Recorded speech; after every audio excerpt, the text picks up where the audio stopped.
চুল পড়ার সমস্যাটা অনেক দিন থেকে বেড়ে গিয়েছিল, তাই ভাবলাম আজকে একটা ঘরোয়া পদ্ধতি হিসেবে ব্যবহার করে একটা হোমমেড হেয়ার অয়েল বানানো যায়। তো এই হেয়ার অয়েলটাতে প্রথমে লাগবে কালো জিরে, মেথি, সর্ষের লং আর কারি পাতা। তো প্রথমে তো তোমরা দেখলে আমি কি কি ভেজে নিয়েছি, আর এগুলোকে ভেজে নেওয়ার পরে আমি কারি পাতাটাকে সাইডে রেখে দিয়েছি আর এগুলোকে কুটে আমি সাইডে রেখে দিয়েছি। তো যেটাকে আমি কুটেছি সেটাতে সর্ষে, মেথি আর কালো জিরে ছিল, আর এদিকে আমি লোহার কড়াই একটা চাপিয়ে দিয়েছি, সেটাতে দিয়ে দিয়েছি নারকেল তেল। নারকেল তেল দেওয়ার পরে এটাতে দিয়েছি সেই ৭টা লং।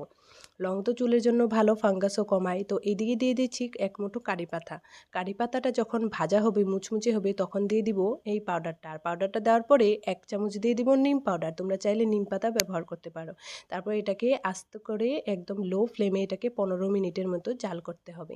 তারপর এটাকে নামিয়ে ছেঁকে সেটাতে আমি দিয়ে দিয়েছি সানফ্লাওয়ার, ল্যাভেন্ডার, রোজমেরি অয়েল। আর এদিকে বাস আমার তেলটা হয়ে রেডি। তো তোমরাও বানিয়ে ট্রাই করে দেখো। চুল পড়ার সমস্যাটা অনেক দিন থেকে